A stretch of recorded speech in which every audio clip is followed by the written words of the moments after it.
Dólar blue, dólar MEP, dólar cripto, dólar tarjeta, dólar oficial, dólar Qatar. En Argentina convivimos con más tipos de dólares que estaciones del año. Es imposible, o parece imposible, no pensar en el dólar. Lo seguimos y lo miramos todos los días como si fuera un personaje más de nuestra vida cotidiana. Pero ¿por qué en Argentina un billete extranjero se convirtió en un símbolo de estabilidad, de refugio, de desconfianza y de política? Hoy, en Historia por Doquier, vamos a recorrer una historia que combina economía, cultura, crisis y aprendizaje social, que explica por qué pensamos en pesos pero sentimos en dólares. Para entender nuestra obsesión con el dólar, tenemos que empezar por un viejo conocido, la escasez de divisas, eso que los economistas llaman la restricción externa. Nuestra economía necesita de dólares para crecer, pero no genera los suficientes. Entonces entramos en un ciclo que se repite al menos desde los años 30 y de forma muy pronunciada desde los años 50. Crecemos, importamos más, nos quedamos sin dólares, frenamos, realizamos un ajuste y volvemos a crecer. Este proceso en la historia económica argentina se conoce como los ciclos de stop and go. Los invito a que pasen por el canal y vean los videos sobre el modelo agroexportador y el modelo de industrialización para entender y profundizar un poquito más sobre este punto. En ese contexto y con esos ciclos, el dólar se vuelve como una especie de señal económica del futuro, una suerte de semáforo que parece anticipar lo que va a pasar con la economía. En los años 30 y 40, el dólar era un tema de especialistas. Lo usaban exportadores e importadores y hablaban sobre él economistas y políticos. Estaba instalándose en la agenda política el tema de la falta de divisas, pero todavía no formaba parte de la vida cotidiana de los argentinos. El quiebre real llegó durante la presidencia de Frondizi. A fines de 1958 se anuncia un acuerdo con el Fondo Monetario y una fuerte devaluación. ¿Cuál fue la reacción? Un feriado cambiario de 13 días, mucho más largo de lo que se había vivido hasta ese momento, y comienza una incertidumbre en la gente acerca de, bueno, a cuánto va a estar el dólar.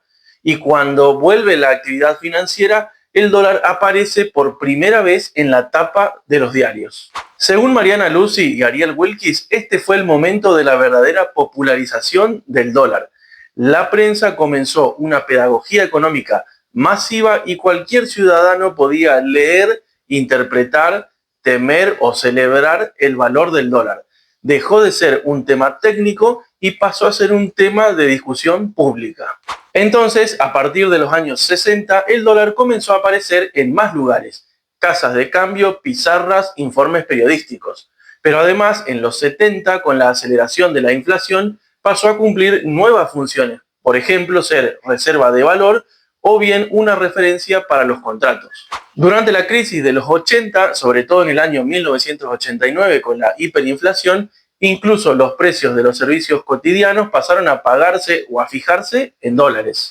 Escuchá este dato. Según la Reserva Federal, Argentina es el país con más dólares per cápita fuera de Estados Unidos, alrededor de 1.300 dólares por habitante. Eso no solo se explica por la economía, sino también por la historia, por los traumas producto de las crisis económicas y el aprendizaje social que éstas fueron dejando en la sociedad argentina. Durante la década del 90, con el famoso 1 a 1, el dólar dejó de ser noticia, pero se institucionalizó. Contratos, hipotecas, préstamos, todo estaba dolarizado. La convertibilidad trajo una idea muy profunda.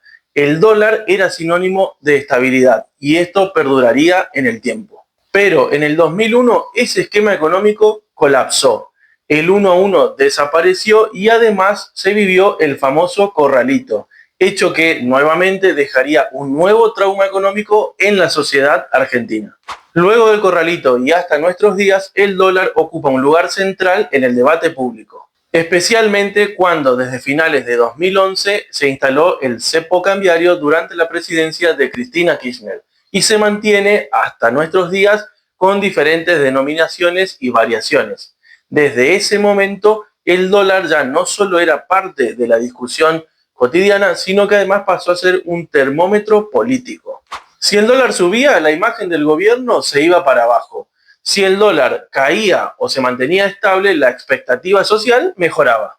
Para Lucy Wilkes, el mercado cambiario se convirtió en una suerte de institución informal de la democracia, y es algo con lo cual han tenido que lidiar los diferentes gobiernos hasta el día de hoy, 2025, y seguramente continúe siendo así.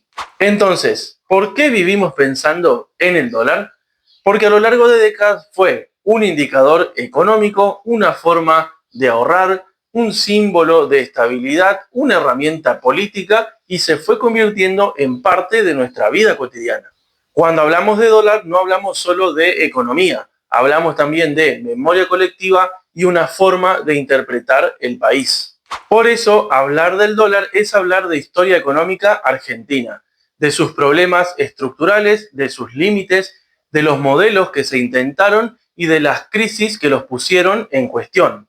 Esto fue un nuevo episodio de Historia por Doquier. Si te gustó el video, dale un like, suscríbete, compartilo y nos vemos la próxima.